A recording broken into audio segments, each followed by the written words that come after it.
I'm Gerard Drenth. I am an associate fellow at Oxford University, and I am a partner at NormannPartners. I'm from the Netherlands, worked for Shell, for Morgan Stanley, and now I'm doing this work.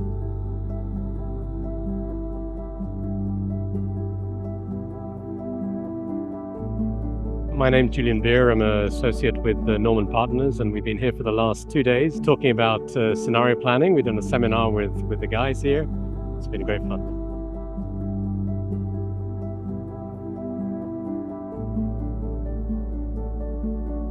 We all end up in a situation where we have a view of what the world's going to look like, and we make that God's truth in a way. In our own mind, we're quite rigid about where we think the future is going to be.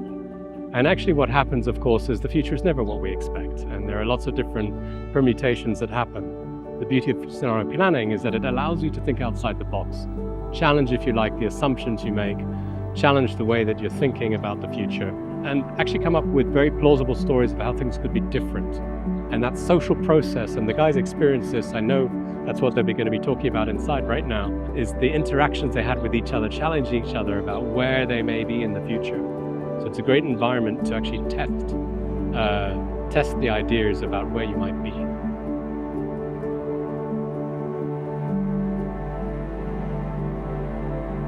So first of all, and that's a very good thing, people were actually very open to something that was going to be clearly new to them.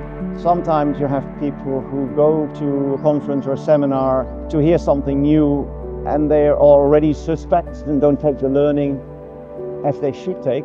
I felt that between people who'd seen this before, or at least knew what this is about, and those to whom it was completely new, there was no difference. There was just incredible interest in trying to learn something from it.